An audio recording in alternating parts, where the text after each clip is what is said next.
Sheikh Jassim set to place a new improved offer for Manchester United. That's what we'll be discussing on today's show.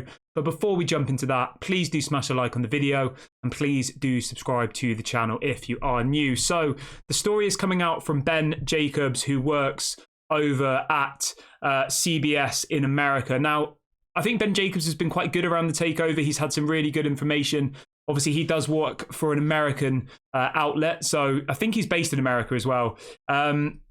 He's had some really good information so far around the takeover. He's done quite a few different interviews with people. I saw him interviewing someone from Bloomberg the other day, which we found really, really interesting. Now, he has come out in the last hour or so saying that if Sheikh Jassim wants Manchester United, he may eventually have to pay what it takes, which will be closer to the £6 billion mark. Now, let me know what you guys think about that one in the comment section. £6 billion is the figure that we've been told from the very, very beginning. Do you think that will be enough to sell Manchester United? I think it will be. Do I think Sheikh Jassim will do it? I think he will. I think he wants the club. I know he said his last offer was his final one. I think it was £5 billion. But when you've gone this far down the process, imagine how much money, right, Sheikh Jassim and his team have already invested into this process.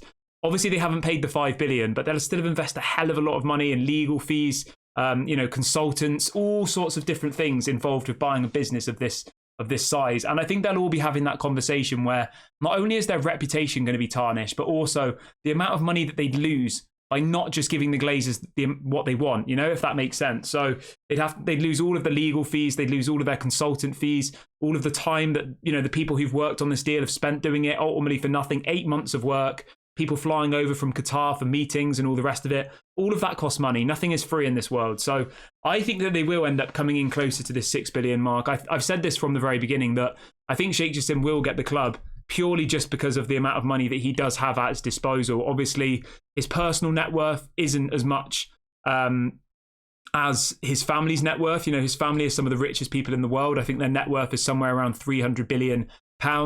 But that money is available there for him to get access to. And I think that £6 billion would be enough for the Glazers to sell the club. But I want you guys to let me know what you think in the comments section. All of the stories we've been hearing over the last couple of weeks have all been saying that we will get some news in the next 1 to 2 weeks and that something is happening behind the scenes. And I think that this is what is going on. I think that the Glazers are holding out for more money.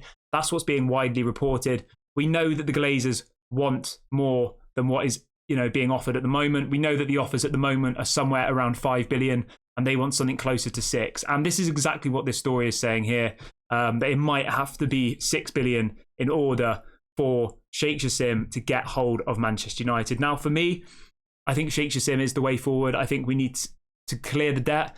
I think we need a new stadium. I think we need money spent on the team, on the infrastructure and all the other things.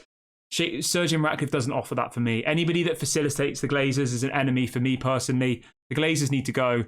They've completely destroyed this club. We're miles away from Man City. We're miles away even from people like Arsenal at the moment.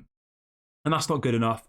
Anybody who says that we've spent money badly because the Glazers have employed the wrong people to spend that money. They've employed money people to spend it, They've employed people whose primary goal is commercial value, is bringing in money from shirt sales. It's not bringing in players who are actually going to work with a certain system, because we don't have a certain system. And that's why I give Erik ten Hag as much time as he needs, because at the moment he's trying to create this philosophy of what Manchester United are going to be known for. We haven't had a play style since Sir Alex Ferguson left. We haven't. We've just had a load of different managers trying different things, bringing in random players and throwing them all together and hoping that it works. And that's a result of the Glazers' bad management of the club.